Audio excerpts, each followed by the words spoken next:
Hey, deep divers. All right. Uh, if you are watching this on YouTube, please hit that like button and subscribe to the channel. If you are listening, wherever you listen to your podcast, please leave us a review and a comment. That really helps us out. But let's get right into it, huh? We got a juicy one today, folks. So this is a story about Olivia Nuzzi and Robert F. Kennedy Jr. This is a really interesting case that, I think speaks to a lot of different things that are kind of happening in the media. Totally. Like on the surface, it's, tabloid fodder. Yeah. But then you start to peel back the layers and it's like, whoa, there's actually a lot going on here. Right. It's not just like some celebrity gossip. Yeah, exactly. Yeah. So Olivia Nuzzi, she was a rising star at New York Magazine. She had a, pretty impressive track record. I mean, she's still young, but Oh, yeah. Very talented. yeah, really talented. But anyway, she gets involved with Robert F. Kennedy Jr. and RFK Jr. As I'm sure most of you know, he's a bit of a controversial figure himself. He's running for president. He's got, his own baggage. So this relationship, it obviously raises some eyebrows. And New York Magazine even launched an investigation to see if Nuzzi's relationship with RFK Jr. was influencing her reporting. Yeah. And it's interesting, too, because, they didn't actually find anything. Right. No evidence of bias, but Nuzzi still ended up leaving the magazine. Right. And this is where things get even juicier because her ex-fiance, Ryan Lizza, who is, he's another pretty well-known journalist himself, he gets dragged into this whole Yeah, mess. wait. Like Ryan Lizza, wow. Okay, this is getting good. So what happened? Well, he's accused of basically leaking the whole affair to the magazine. Like, he's the one who spilled the beans. And now Nuzzi is taking him to court, alleging blackmail and threats. So yeah, talk about a tangled web. Like, hold on. This is like straight out of House of Cards or something. I mean, come on. And then to make things even more like meta, Nuzzi is working on a TV show about, get this, a DC reporter who leaves mainstream media. Talk about art imitating life, right? Right. And it kind of begs the question, is she using this whole controversy to, rebrand herself? Yeah. Is this all part of some master plan? Interesting. It's like she's saying, I'm not playing by your rules anymore, Like, I'm going to do my own thing. And what's really interesting is that our sources say she's actually gotten job offers, even from what they call old media outlets. Really? Wow, that is really interesting. Right. I'm dying to know who, but the source is keeping that hush-hush for now. Yeah. Which, honestly, it just makes the whole thing even more intriguing. Right? Oh, absolutely.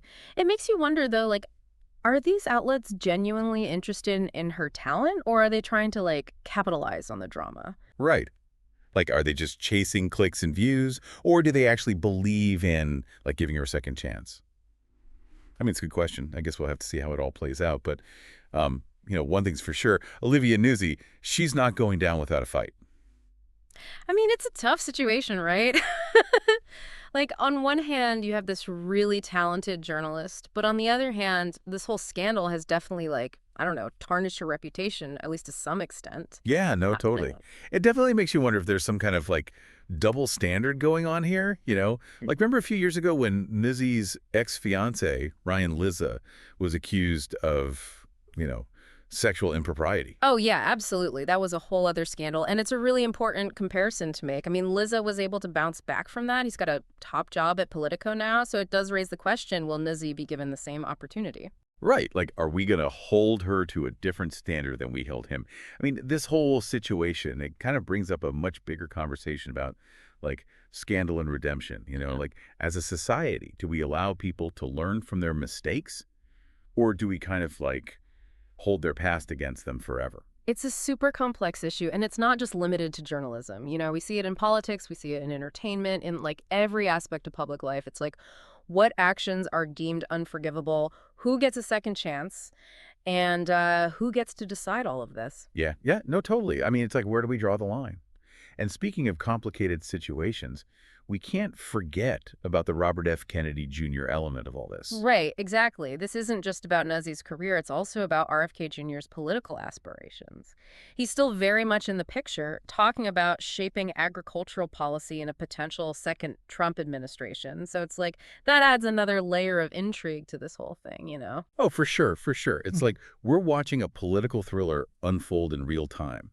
And the fact that he's still close to Trump, it just shows that this goes way beyond just one journalist's career. We're talking about power, influence, and potential real-world consequences. Absolutely. It really highlights how interconnected everything is. Personal relationships, professional goals, political maneuvering, it's all intertwined. And I think it reminds us that, like, separating the personal from the professional isn't always possible, no matter how hard we try. So true, so true. And before we move on, I want to circle back to Nuzzi's TV show, the one about the DC reporter leaving mainstream media.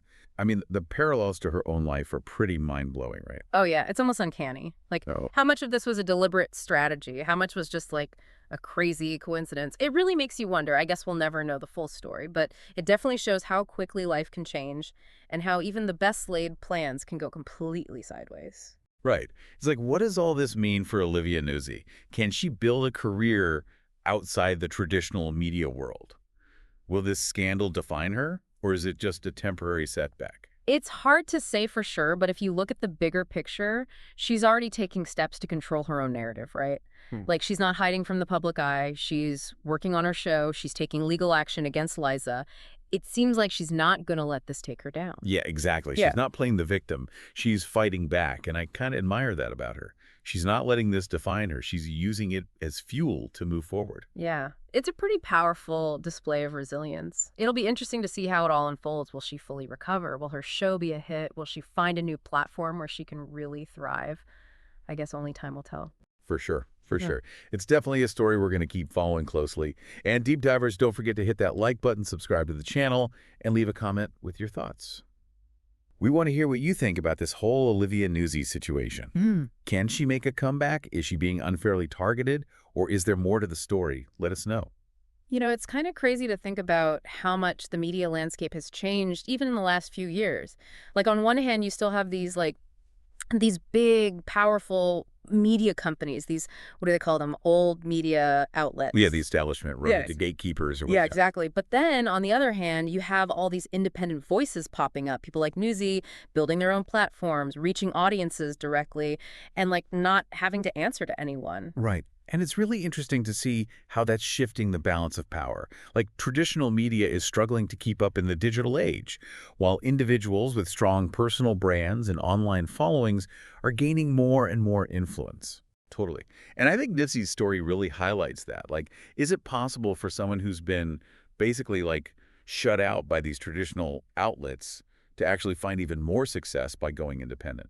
It's definitely a possibility. I mean, we're seeing more and more examples of journalists and media personalities who are building really successful careers outside of those traditional structures. Like, look at the rise of podcasts and Substack newsletters and, all these independent YouTube Yeah, channels. for sure. It's like a whole new world out there. Yeah. And honestly, it kind of makes Nezzy's story even more fascinating.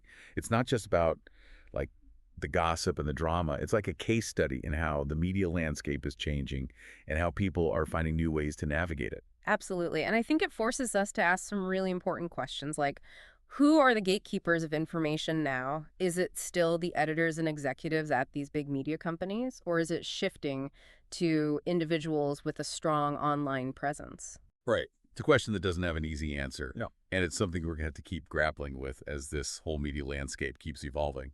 But hey, that's kind of the point of these deep dives, right? To explore these complex issues and try to make sense of it all.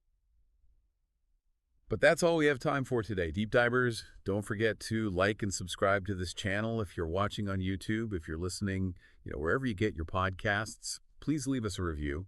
But we want to hear from you. Do you think Nuzzi can make it on her own? Is this like the end of her career, or is this the beginning of something new and like way bigger? Let us know in the comments, and we'll catch you on the next Deep Dive.